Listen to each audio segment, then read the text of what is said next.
Bom dia a todos. Então é uma satisfação enorme ter vocês aqui conosco nessa manhã, novamente.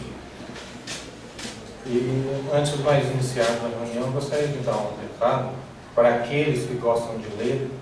A nossa biblioteca está à disposição. Nós temos 2.755 livros. Para aqueles que têm interesse em aprofundar na doutrina, saber como funciona no mundo espiritual, seguir as instruções dos Espíritos, no final da reunião você pode procurar a mim ou ao Vicente. Nós estaremos à disposição para orientá-los nos livros e fazer a ficha de inscrição. Então, para dar início à nossa reunião, nós iremos fazer uma mensagem para a preparação do ambiente desse livro Vigiai e Orai, de Carlos Barcelli, por irmão José. Então a mensagem se intitula Sinal de Grandeza. Aprende a escutar o que os outros dizem. Registrar a intimidade alheia sem divulgá-la é sinal de grandeza. Acolhe o desabafo de quem sofre e não censures quem erra. Por vezes, saber ouvir é a mais importante que saber expressar-se em todos os idiomas. Oferece ombro amigo ao coração aflito. Todos carecemos de que nos escute sem nada dizer. A indiferença aumenta o sofrimento de quem se sente sozinho. Não desconsidere a dor dos semelhantes. A solidariedade nas lágrimas de quem chora equivale a seguro abrigo de quem se encontra debaixo da tempestade. Um simples sorriso de simpatia e cordialidade pode resgatar uma alma do abismo. Então vamos todos nesse momento serenar nossas mentes, nossos sentimentos,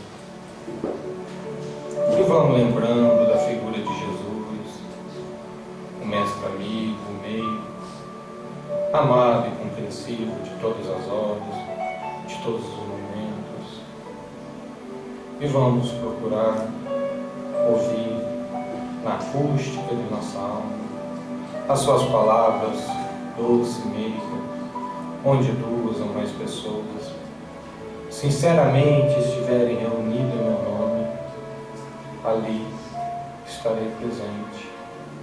E sabemos, querido Mestre Jesus, a sua presença que se fará aqui nessa manhã, através do seu Evangelho de amor, de luz e de sabedorias. Que os nossos expositores possam estar intuídos e inspirados para nos passar a mensagem de forma simples, clara e objetiva, e que nós, de nossa parte, possamos estar bastante receptivos para assimilar e compreender essa mensagem. Rogamos, querido Mestre Jesus, a sua bênção e permissão para o estudo dessa manhã. Assim seja. Agora gostaria de convidar o Vianney, ele vai fazer a primeira parte.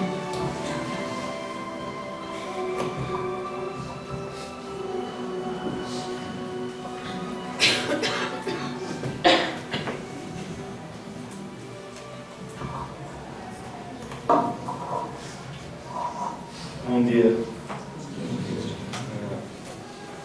Hoje o tema do nosso livro aqui da Irmãs do Fogo é um tema enorme e longo, e ela fala da diferença das pessoas, a singularidade humana e as forças genésicas, o sexo. Bom, sem nenhuma pretensão de esgotar o assunto, né? Nós vamos dar só o ponto de vista da Irmãs, que ela traz algumas coisas que são interessantes. Mas antes de entrar propriamente na Irmãs do Fogo, a gente precisa lembrar que a questão do sexo é uma questão que os religiosos, de um modo geral, vêm tratando ao longo dos milênios da humanidade. Quando Moisés resgata o povo hebreu do Egito, ele encontra esse povo escravizado e vivendo em sistema de poligamia, né? Não existia a figura do casamento e só se sabia quem eram as mães, mas não se sabiam quem eram os pais, né? E o povo vivia dessa maneira normalmente. Então, Moisés anda 40 anos pelo deserto com essa população, né? Quando ele poderia ter chegado do Egito à Palestina em um mês andando, ele fica 40 e poucos anos no deserto com eles e cria um sistema legal, talvez o mais duro do mundo, que é o sistema penal hebreu, né? Porque lei divina só tem os 10 mandamentos, a lei mosaica é humana. Mas vocês vejam que a dificuldade de Moisés, né, de domesticar, né, talvez seja essa a palavra, um povo extremamente indisciplinado, né? E Moisés cria a figura do casamento, penaliza a figura do adultério, né? Com tamanha severidade que ele manda apedrejar a mulher. E não sem razão, né? Ele manda apedrejar a mulher porque ele não conseguiria controlar o homem. Ele sabia disso, que era impossível impor uma disciplina tão feroz ao homem, então ele impõe à mulher, né? Vocês vejam que essas práticas, elas percorreram séculos. Depois vem Jesus, revoga de certa maneira a lei mosaica, traz a tolerância, e Jesus se dirige aos pecadores de uma forma geral, né? Àqueles que erravam, de duas formas, né? Quando ele falava vai e não peques mais.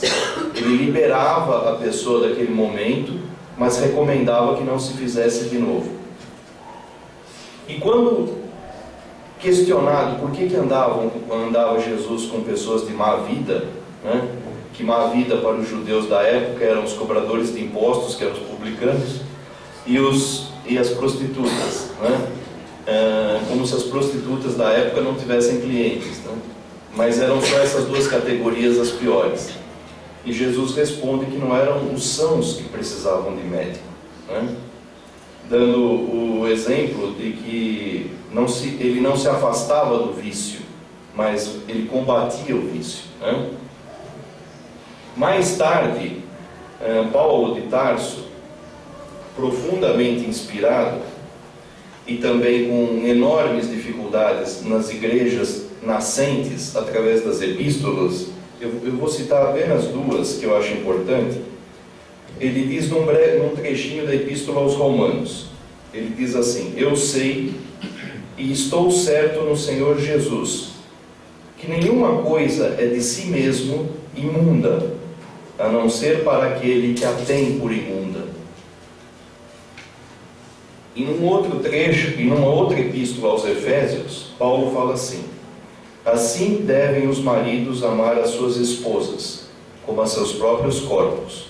Quem ama a sua mulher, ama-se a si mesmo. Vocês vejam que é longa a discussão, né? Quer dizer que todos os líderes espirituais precisaram tratar disso. E os conflitos humanos ao redor dessa questão sempre existiram. Então Paulo vem e fala sobre isso através das suas epístolas. Mais tarde, já com Kardec, na questão, se não me engano, 696, Kardec pergunta sobre o casamento. E o Espírito da Verdade responde que o casamento é uma evolução da humanidade, né? E aí Kardec pergunta também da poligamia. E Kardec fala, o Espírito da Verdade fala que a poligamia nos remetia a um estado de animalidade, né? Então vocês vejam que o ser monogâmico, o casamento em si, é um progresso, né? Hoje ainda se ouvem vozes, né, dos profetas aí da sociedade livre, né, falando bobagem, que é impossível, que é isso, que é aquilo, né? Mas agora vamos entrar na Irmãs, que ela fala desse assunto. A Irmãs começa dizendo que, eu vou ler trechinho antes da gente comentar, que ela diz: algumas provas programadas antes da reencarnação situam muitas pessoas em cursos intensivos de contenção e abstenção quando partilham parcerias conjugais, ou não. Ou seja, como eu disse aqui, né, desde Moisés, que alguns séculos antes de Jesus, a gente traz as tendências. Nós somos o resultado de inúmeras vivências, né? Ninguém que tenha hábitos ruins, vamos dizer assim, os desenvolveu ontem, né? Aquele que fuma, em geral, fuma há séculos. O alcoólatra bebe há muito tempo. E com os hábitos com relação ao sexo é a mesma coisa. Se Moisés combateu isso na antiguidade, depois nós tivemos o exemplo de Roma, né? Que os romanos eram práticos e eles não tinham nenhum pudor. A religião romana não os proibia de uma série de coisas, né? Certamente nós trazemos essa herança, né? Essa herança de promiscuidade adquirida ao longo dos séculos. É por isso que hoje, como ela fala aqui, existem provas, ela fala provas de contenção, né? Porque agora, racionalmente, a gente compreende uma série de coisas, mas ainda possui as tendências, né? Então, as tendências são o quê? A força do hábito milenar de agir de determinada maneira, né?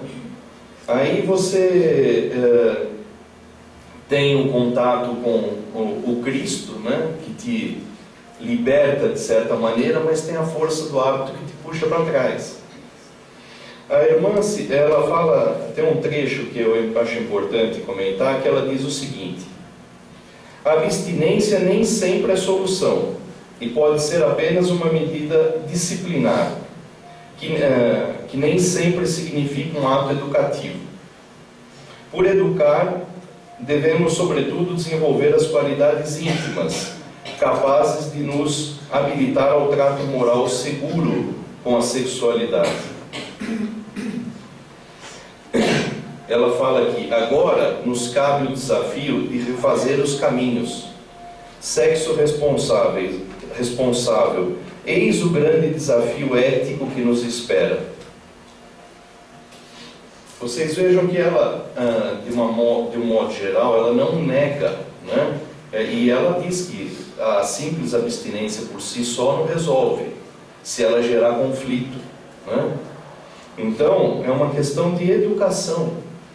Se a gente se lembrar, o Claudinei sempre fala do Chico, e agora eu lembrei dele.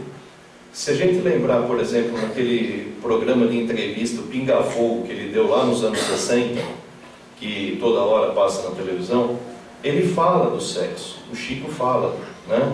Como uma das grandes potências da vida, né? E o sexo em si, como diz o Paulo de Tarso na Epístola, em si não é ruim, né? A gente pode comparar o sexo com a energia nuclear, por exemplo. Serve para acender uma lâmpada ou para construir uma bomba, né? Quer dizer, serve para fazer radioterapia ou para destruir uma cidade. Então, a energia em si, consubstanciada no átomo, por exemplo, em si ela é neutra. Depende da utilização que o homem a der, né? No sexo, a mesma coisa, que foi o que o Chico falou nessa entrevista. E é o que a irmã se está falando aqui. Quer dizer, em si, ele não é nem bom nem ruim.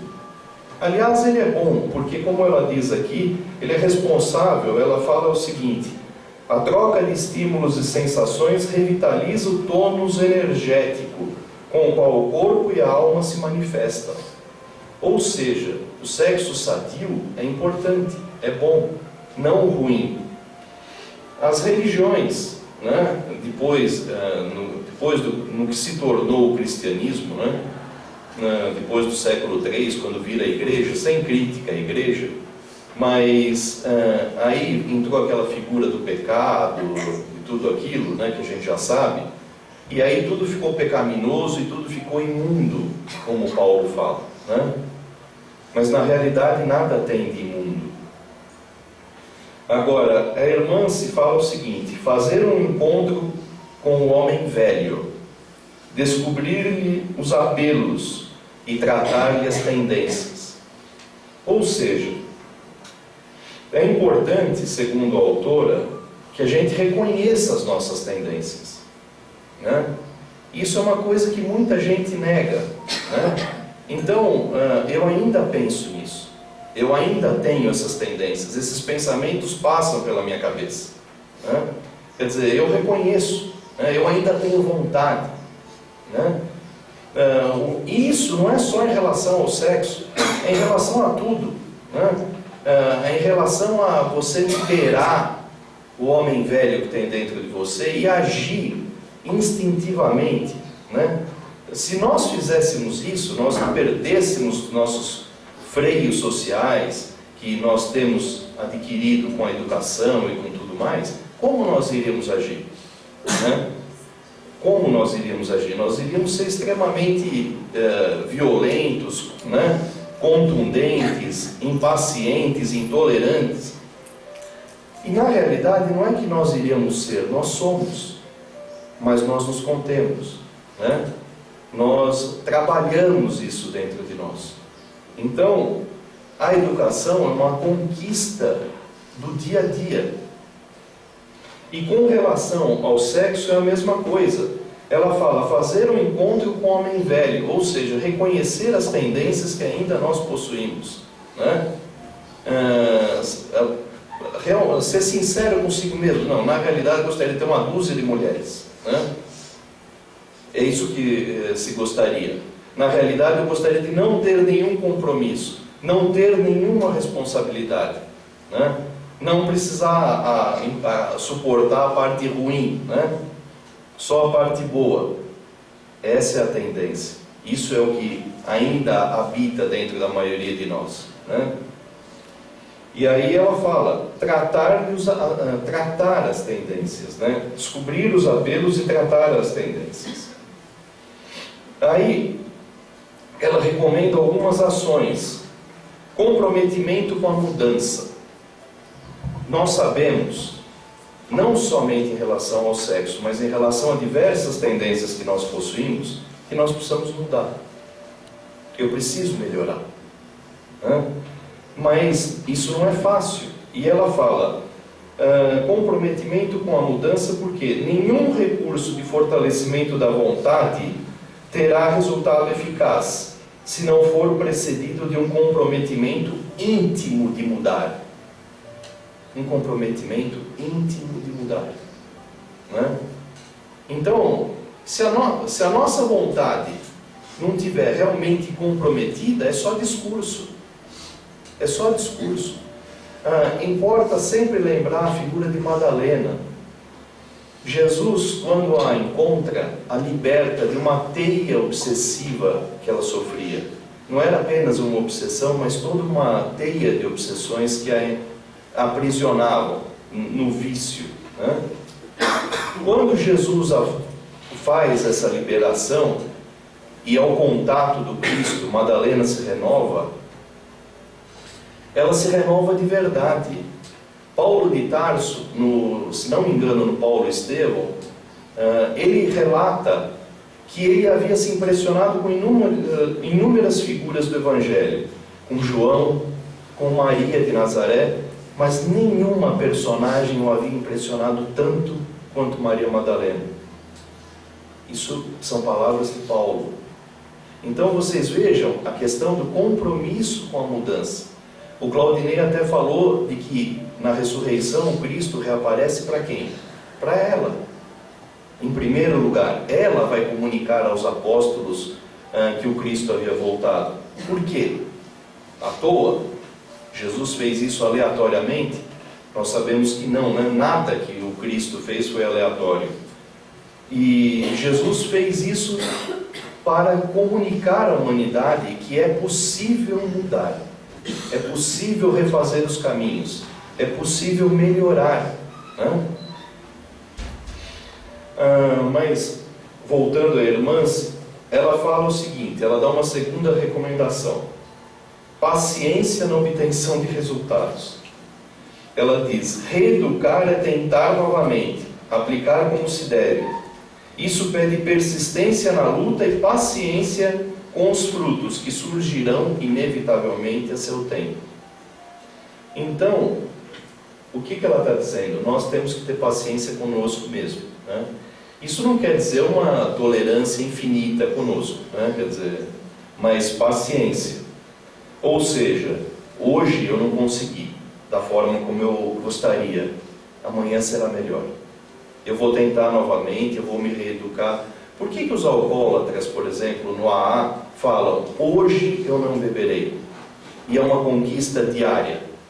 E aí você fala com o alcoólatro, mas fala: mas hoje eu não beberei? Há quanto tempo você está em abstinência? 30 anos. Mas ele ainda frequenta as reuniões e fala: hoje eu não beberei. Não é? Porque é exatamente isso que ela está dizendo. É uma continuidade, o processo de educação é contínuo e é uma questão de não se desanimar, né? Se hoje o resultado não é muito bom, amanhã ele será. Ela recomenda também o seguinte: buscar ajuda. Muitas vezes não encontraremos algumas causas reais de nossas desarmonias sem o apoio de alguém. Existem pessoas que precisam sim de ajuda, né? Então, às vezes, existem os viciados, por exemplo, em bebida, em drogas, em nicotina, e também existe o vício no sexo, né? Então, como qualquer outra coisa no jogo, né, as compulsões, a psicologia hoje trata isso, né? Então a irmã se fala: se a coisa ficar muito difícil, procurar ajuda. Esclarecimento. Ela recomenda: a luz do conhecimento é claridade, que aponta rumos e define novas perspectivas. Ou seja, o esclarecimento é preciso que a gente se esclareça o que eu posso, o que eu não posso, e o que eu sinto ainda, o que eu devo fazer, né? Uma questão importante que ela fala é a autodisciplina.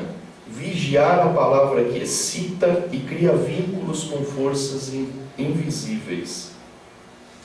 Essa questão da autodisciplina, isso é fundamental, né?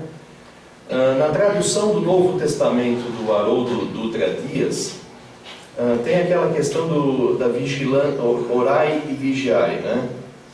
E só uma curiosidade: o Haroldo Dutra Dias vai lá no aramaico, né, e diz que Jesus não falou orai e vigiai. Jesus falou vigiai, orai e atentai. Depois a Igreja Católica achou melhor pôr a oração na frente da vigilância, né? E aí botou orai e vigiai e descartou o atentai, que era excessivo, né? Mas vocês vejam que Jesus fala em vigiai, orai e atentai. Vigiai quem? A nós mesmos, né?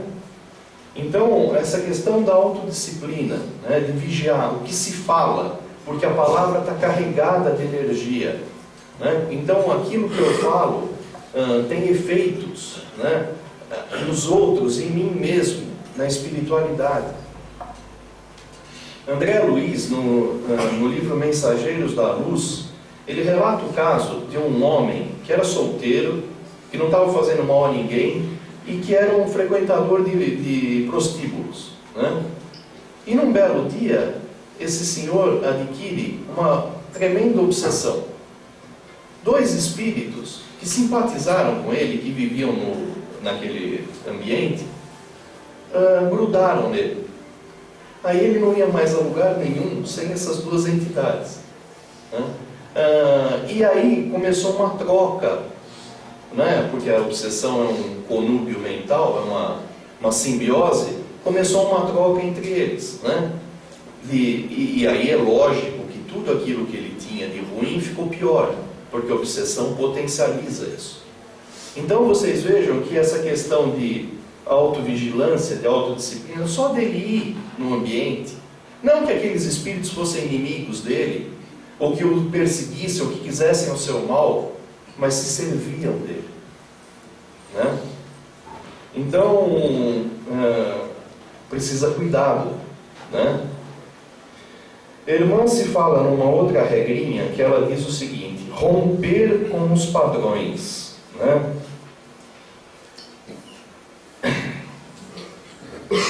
Ela cita Jesus, que ela diz que devemos adotar como único padrão, como de inspiração, fazer aos outros aquilo que gostaríamos que nos fizessem, né? Mas, e ela fala, a questão da sexualidade é pessoal, intransferível, consciencial, né? E a ética é nossa, né? Então, não adianta a fuga, né, de enfrentar essa questão dentro de nós mesmos, né? É uma questão de autodisciplina. Vocês vejam que quando Kardec fala no casamento como um sinal de evolução, ele também admite a separação. Nós não estamos falando aqui nas uniões cristalizadas, naquilo que é ruim e deve permanecer ruim, né? E o que se fala entre os autores dessa questão da união sexual também não é negar o sexo, né? Mas buscar o sexo com amor, né? Buscar o sexo como um complemento do amor e não só como uma necessidade física. Ele é uma necessidade física, mas não deve ser só isso, né? E os abusos, pessoal, os abusos nessa energia, quando lidamos com essa energia, eles se voltam contra nós mesmos, né? Então, nos desequilíbrios emocionais, né? Olha a nossa sociedade hoje, como é que está, né? Então, hoje a nossa sociedade se prega a total falta de vínculos emocionais, né? Então, a garotada fala em ficar, né? Quer dizer, uma coisa que você não precisa nem namorar, né? E aí o que acontece? O que se está enxergando, né, hoje? Uma enorme dificuldade das pessoas se relacionarem, né?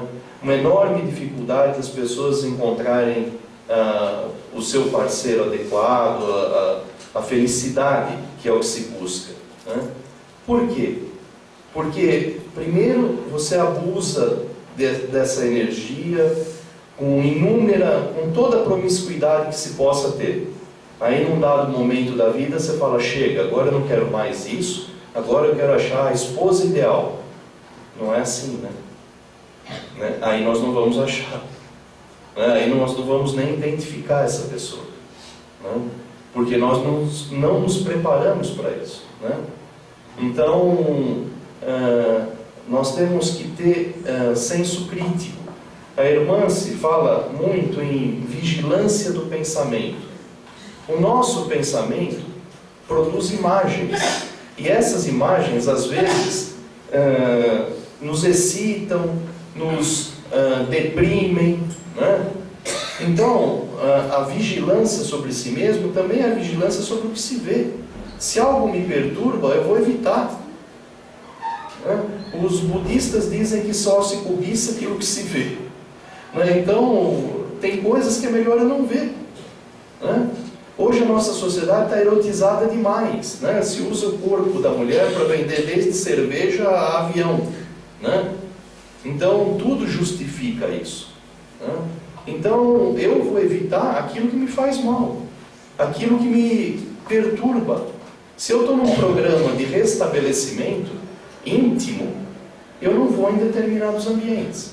O alcoólatra não vai na Oktoberfest, que é a festa da cerveja, não é? O que você vai fazer lá? Não, eu só vou na festa. Não, mas todo mundo vai te oferecer bebida o tempo todo, né? Então você não vai, né? Se o sujeito está fazendo regime e vai na churrascaria, não vai, né? Então, se nós estamos num regime de contenção, e não é nem de contenção, é de educação. Se eu estou tentando me educar, né? Se eu estou fazendo um esforço de burilamento moral, eu vou em qualquer lugar, eu preciso começar a selecionar.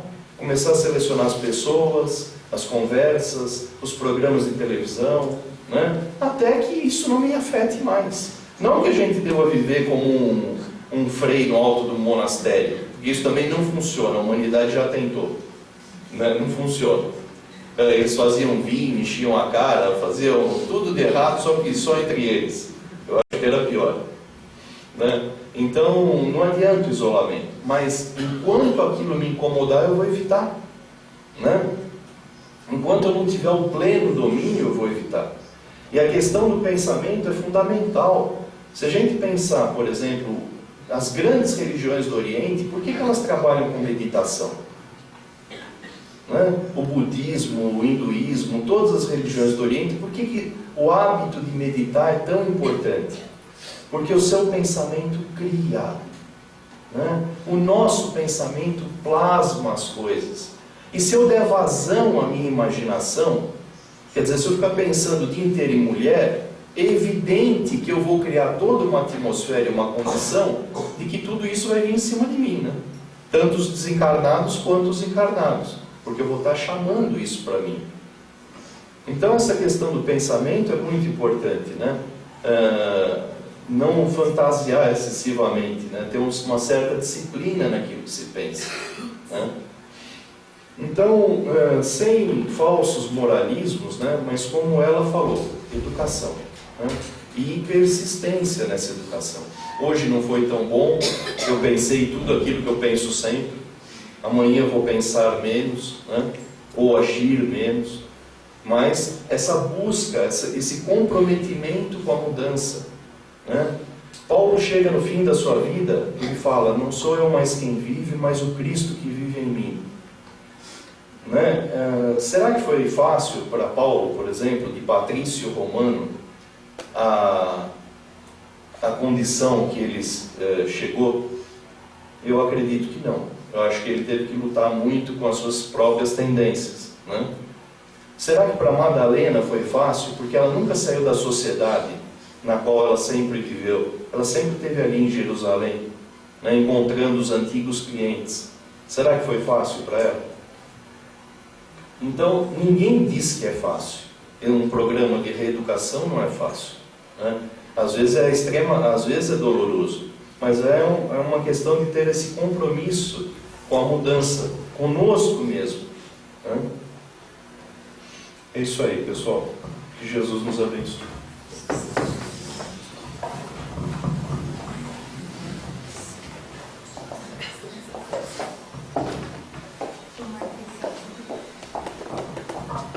Bom dia a todos.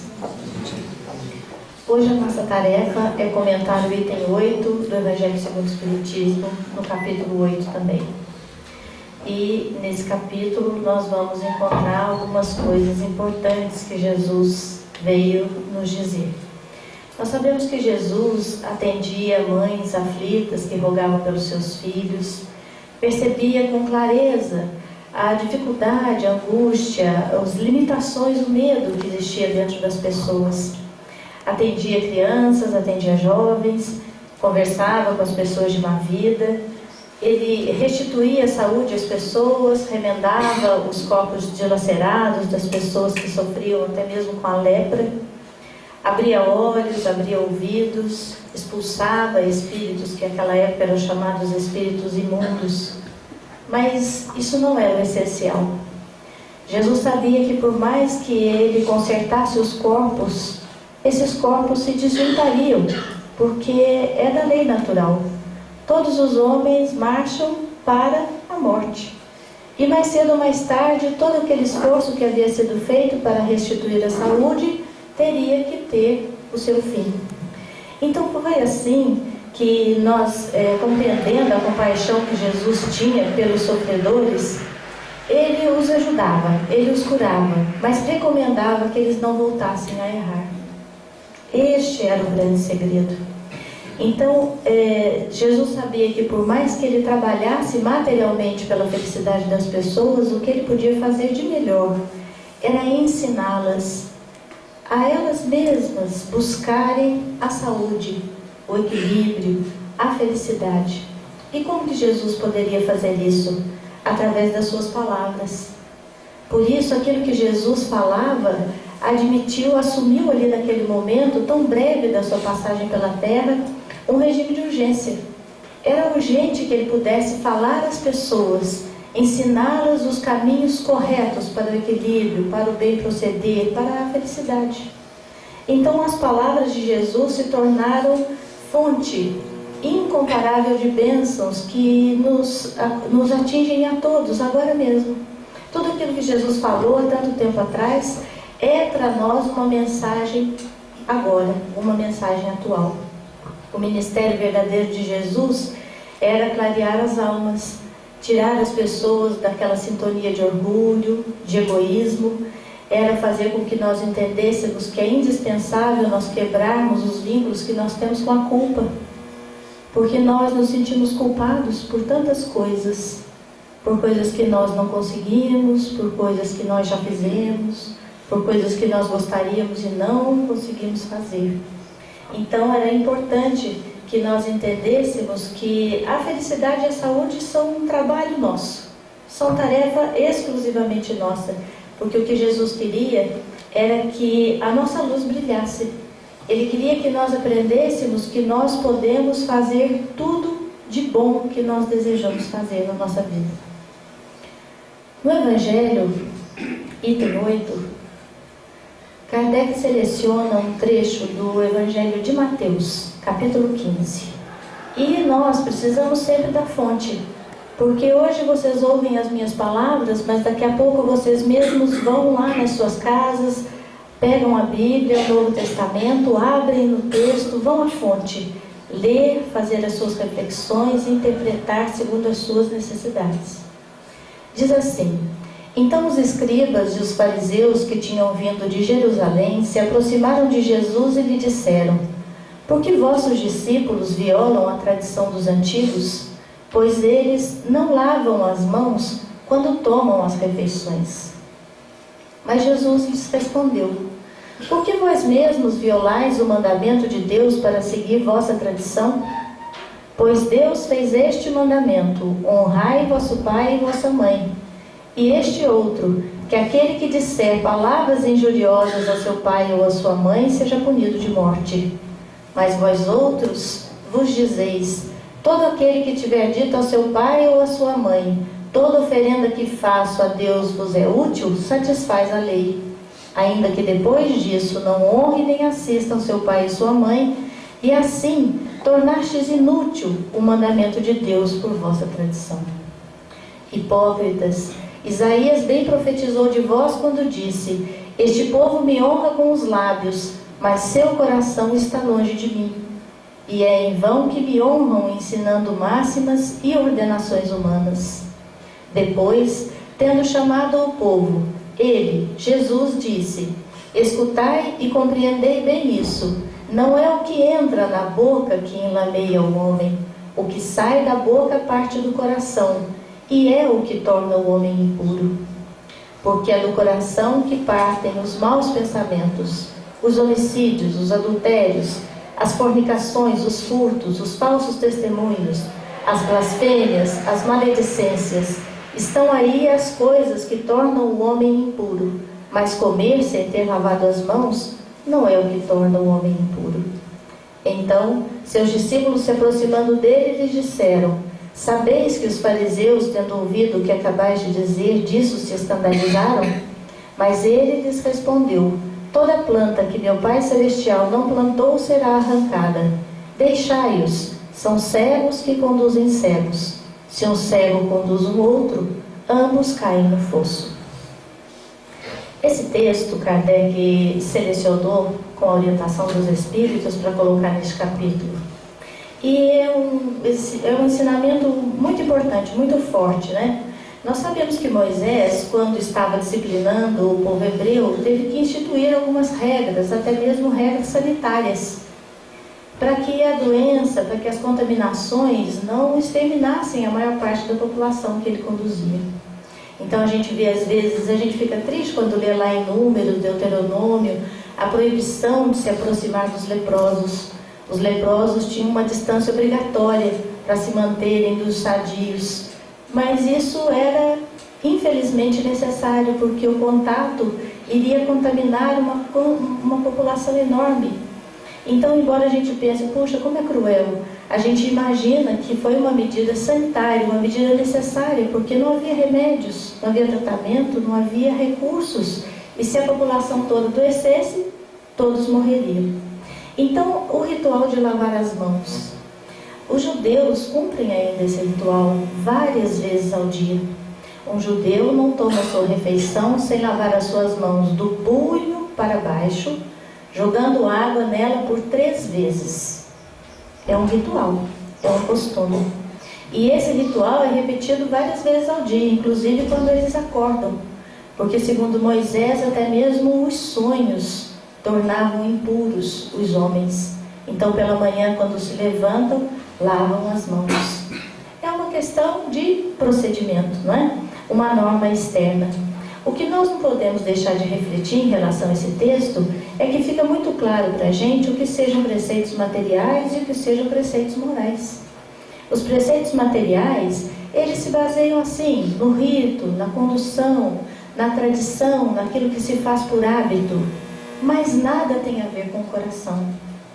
E o que Jesus quis ensinar nesse texto, com certeza, foi que mais importante do que os preceitos materiais são os preceitos morais, porque eles têm a ver com a nossa consciência, com a nossa conduta, estão diretamente envolvidos com os nossos sentimentos.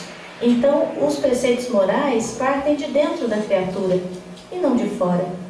O que será que existe que eu possa fazer externamente que vá me salvar caso eu não faça o que eu devo fazer por mim mesma? Qual será o ritual que eu posso cumprir que vai me isentar das minhas responsabilidades ou das minhas culpas, que vai purificar a minha alma, senão a minha própria forma de me conduzir diante das situações e das pessoas? Então é importante que a gente não confunda essas duas coisas. Foi o que Jesus quis dizer. Não adianta nada cumprirmos todas as solicitações da religião a qual nós nos afeiçoamos. Não adianta estarmos aqui todos os domingos, tomarmos os passos, o evangelho no lar, fazermos as nossas coisas, se o nosso interior não partilha nada disso. Se nós não fazemos nada para nos conduzirmos de uma maneira melhor. Os fariseus ficaram escandalizados com isso. Imagina tomarem a refeição sem lavar as mãos. Por que eles ficaram escandalizados? Primeiro, que os ensinamentos de Jesus eram novidade e poucos conseguiram compreender esses ensinamentos. Em segundo lugar, notaram também que esses ensinamentos exigiriam que eles mudassem de vida, que eles mudassem de atitude. Então é como a gente assim, eu vejo que precisa ser feito, mas se eu assumir que eu conheço, eu tenho que me modificar e eu não quero. Porque vai contra aquilo que eu desejo, aquilo que eu escolhi para esse meu momento de vida. Muitas vezes nós fazemos assim. É mais ou menos a história da lâmpada, né? Que o Claudinei contou semana passada. Quanto maior o poder da lâmpada, mais nós vamos identificar as sujeirinhas e aquilo vai nos incomodar. Então, às vezes, as pessoas optam por lâmpadas bem fraquinhas, porque assim não precisam ver exatamente tudo que precisa ser renovado, limpo e organizado, não é? Quando ele diz que são cegos conduzindo cegos, vamos imaginar, né? Espiritualmente, como é que nós podemos orientar, por exemplo, os nossos filhos, os nossos familiares, se espiritualmente nós não estamos bem? Se nós não conhecemos a verdade e não a praticamos em nós mesmos, como que nós vamos dizer? Muitas vezes a gente quer dizer para os filhos da gente, meu filho, não faz assim. Mas quando chega a nossa vez, a gente faz. Então não adianta nada nós dizermos para eles o que eles têm de fazer se nós não lhes damos o exemplo. É a força do exemplo que ensina e que educa. E ilusão nossa pensar que nós vamos ensinar uma coisa e fazer outra e vai ficar tudo bem. Eliseu Rigonati comenta no livro dele, Evangelho dos Humildes, com toda clareza. Ele diz: este trecho, cegos que conduzem cegos, ele se emprega, ele se dirige exatamente às religiões e àqueles todos que pregam o Evangelho de Jesus sem o praticarem. Ele é claro, ele não tem meias palavras. Então ele quer dizer como é que uma religião, ou como é que nós, e isso nos responsabiliza muito, Ensinamos aquilo que nós não fazemos ou não nos esforçamos por fazer. Então, seremos como cegos, conduzindo outros cegos, e o resultado será desastroso. Quando ele diz que das plantas que o Pai não plantou, que plantas são essas que o Pai não plantou? Ora, o que pode ser de Deus, senão o amor, o bem, o equilíbrio, a paz, a felicidade? Tudo que contraria isso são plantas que Deus não plantou. Então, tudo que ficar estabelecido em termos de rigor, de erro, de mal, isso tudo são as plantas que o Pai não plantou. E com o tempo, elas realmente serão arrancadas. Nós vamos sentindo com o tempo que nós temos que arrancar de nós os vícios, as más tendências. Nós sentimos necessidade de nos melhorarmos porque nós queremos ser felizes. A gente se cansa de sofrer. A gente se cansa de encarar todo dia os nossos mesmos erros. E chega uma hora em que, sofrendo tanto porque as coisas vão só se complicando, a gente diz, não, agora eu tenho que dar um jeito. Eu tenho que tirar de mim esse meu mau hábito. Eu tenho que tirar de mim esse meu mau costume. Porque senão não vai dar certo. As coisas não vão sorrir para mim se eu não fizer a minha parte. Este é o bom dia em que a gente pensa assim. Então nós vamos pensar, o que Jesus fala assim, a rigor nesse trecho, é que, gente, o que nós temos que fazer não é cumprir nada para ninguém para mostrar. O que nós temos que cumprir é para nós mesmos. O que nós temos que fazer é tudo o que for necessário para nos deitarmos à noite no nosso travesseiro e a nossa consciência não nos acusar de nada. Isso dia a dia, um dia de cada vez. E nessas questões, que aqui na doutrina espírita a gente chama de reforma íntima, essa renovação interior que a gente veio aqui aprender, buscar inspiração cristã para a gente conseguir fazer, essas questões da reforma íntima, elas esbarram muito nisso que Jesus disse nesse trecho evangélico. O que enlameia o homem não é o que entra, mas é o que sai da sua boca. Então, certa vez, Jesus curou um homem, surdo e mudo. Jesus pôs os dedos nos ouvidos daquele homem, depois tocou a sua língua e ele ficou curado. Ele não ouvia, não falava. E imediatamente após a cura, Jesus disse assim para ele: vá, mas não contes nada a ninguém. Foi a primeira mensagem importante que aquele homem ouviu na vida. E ele saiu dali e contou para todo mundo o que Jesus tinha feito para ele. Então veja, nós somos meio assim. Nós somos deficientes da comunicação. Nós não sabemos ouvir as coisas, porque às vezes a pessoa nos fala num sentido que nós entendemos no outro. E nós não sabemos também falar com as pessoas, porque a pretexto de sermos isso, de sermos aquilo, de termos a nossa personalidade, de sermos autênticos, sinceros, eu sou franca mesmo, nós dizemos coisas terríveis, muitas vezes, às pessoas. Então, pelo Evangelho todo, pela Bíblia toda, a gente acha muitos trechos interessantes onde a gente vai aprender sobre isso. Em Provérbios 10:19, Velho Testamento: na multidão de palavras não falta transgressão, mas o que modera seus lábios é prudente. Nós falamos muito, não é verdade? Nós falamos sobre todos os assuntos, até sobre aqueles que a gente não conhece exatamente. Se nós chegamos numa roda de conversa, as pessoas estão conversando, a gente fala, eu vou dar minha opinião também. Imagina que eu vou sair daqui quieta, eles vão achar que eu sou uma pessoa ignorante, que eu não sei de nada. Então, mesmo que a gente não saiba exatamente, a gente dá a opiniãozinha da gente, a gente registra ali o palpite da gente. E qual que é a ideia? É falar menos e de forma mais simples. Mateus 5:7: seja porém o vosso falar sim, sim, não, não, porque o que passa disso é de procedência maligna. Aqui vai um recado para nós mulheres, nós falamos muito. Lá em casa, não sei se na casa de vocês, acho que na casa de vocês não deve ser assim não, mas lá em casa é assim, meus filhos falam, mamãe, você já disse isso, mamãe, você já me explicou. Aí o marido, a gente pede o marido comprar uma coisa na rua, a gente fala tanto, a gente fala, mas não vai esquecer, mas olha isso, mas olha a marca, mas tem um selinho do lado, não sei o que. A gente fala bastante. Nós mulheres somos muito detalhistas, a gente tem que admitir, na verdade. Os homens são mais práticos, né? Eles vão ao ponto, falam que tem que falar e pronto. Nós mulheres não, nós fazemos e voltamos ao assunto e queremos discutir, elucidar, né? Aí eu tenho uma aluninha que ela fala assim pra mim: nossa, Simone, você é tão explicadinha. Ela diz que eu sou explicadinha. E eu me manquei, falei: nossa, gente, vai ver, eu fico repetindo as coisas, né? Não percebo. E ela me disse isso, uma pequenininha assim, linda. Então, quando ele diz: seja porém o vosso falar sim, sim ou não, é que, gente, não precisa falar tanto. A gente tem que falar o que a gente tem que falar. Só. Não precisa muitos cuidados, muitos dedos, mas também não precisa exagero. Vamos falar com honestidade, mas vamos falar só o que precisa. Provérbios de novo, 13:3. O que guarda sua boca conserva sua alma, mas o que muito abre seus lábios tem perturbação. E não é verdade? Quando a gente diz alguma coisa que a gente não devia, a gente fica naquele sentimento de culpa. Ai, por que eu fui falar? Por que eu não mordi a minha língua? Por que eu não fiquei quieta, né? Eu não devia ter dito nada. Aí a gente fica dividido quando a gente fala muito nessa perturbação.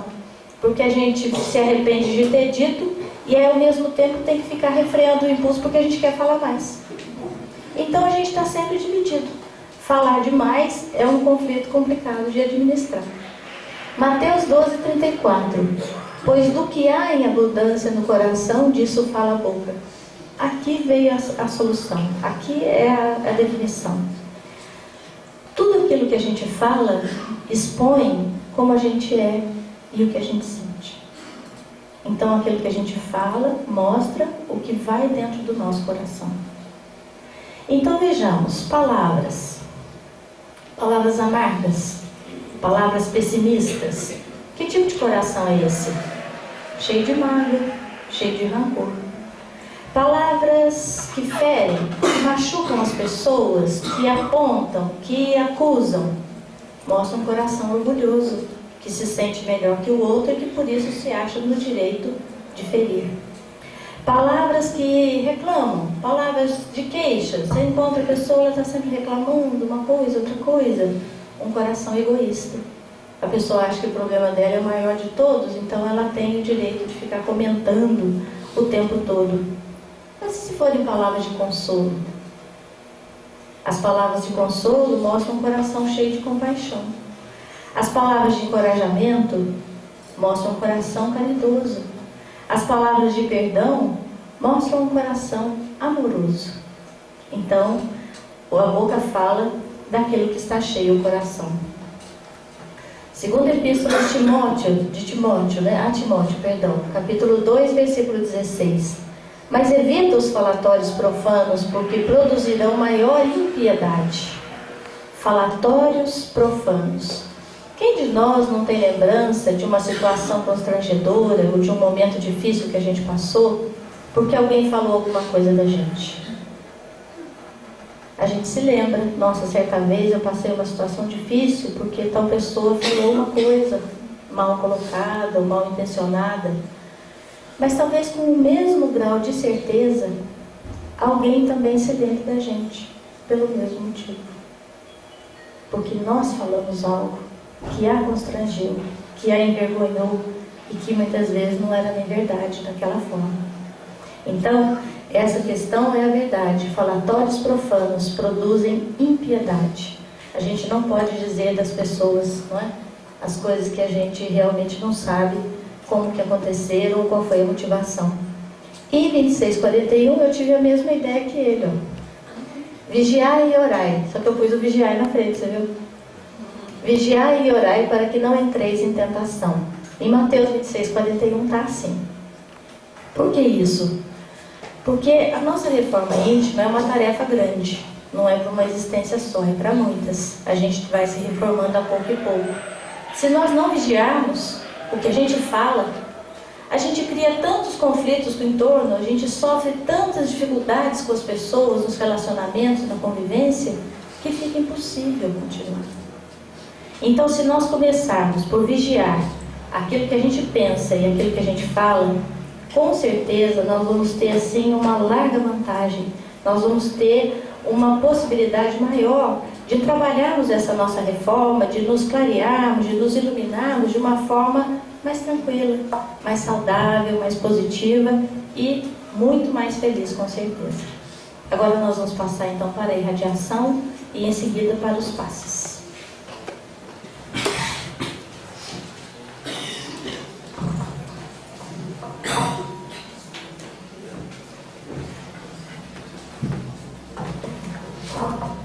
Meus irmãos, bom dia. Vamos então fechar os olhos neste momento tão especial para nós. Mas acima de tudo, e muito mais importante que fechar os olhos, é elevarmos o coração a Deus. Abençoados por tantas informações que tivemos aqui nesta manhã, Senhor Jesus, queremos agradecê-lo. Agradecê-lo por esta luz intensa que é derramada sobre nossas cabeças, sobre nossas mentes, todos os domingos nesta reunião.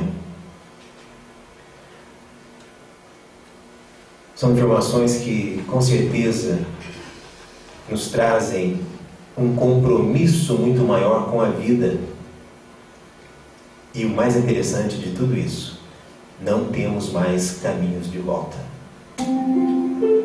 Não existe mais caminho de volta, meus irmãos. Agora é para a frente e para o alto. E devemos então, a todo momento, buscarmos em pensamento o amparo da espiritualidade maior, para que possamos cruzar esta ponte que nos conduzirá a uma postura definitiva e a um comprometimento definitivo diante da vida e diante dos ensinamentos de Jesus.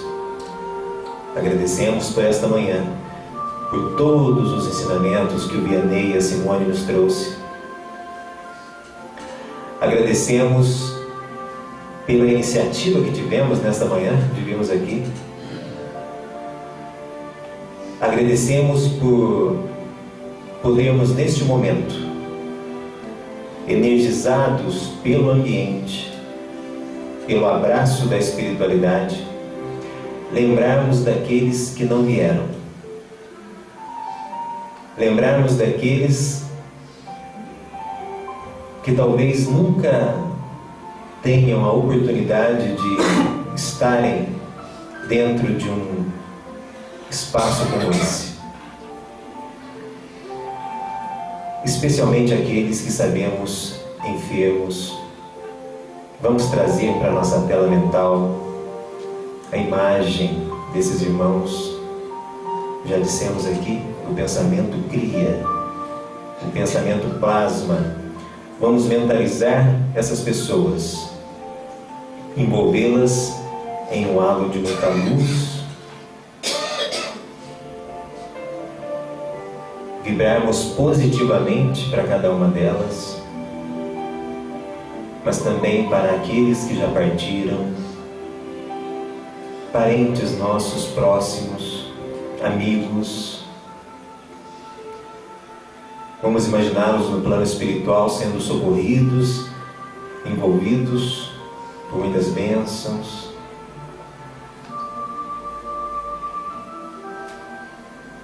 Vamos imaginar a nossa casa envolvida em muita luz, os espíritos samaritanos ali, espargindo luz, energias positivas, eliminando todas as sujidades do ambiente que nós mesmos construímos.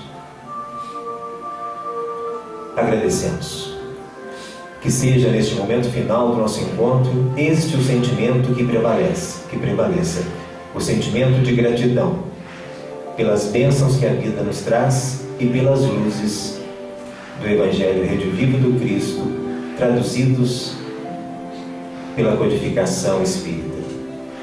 Dá-nos, Senhor, a tua paz, e que assim seja.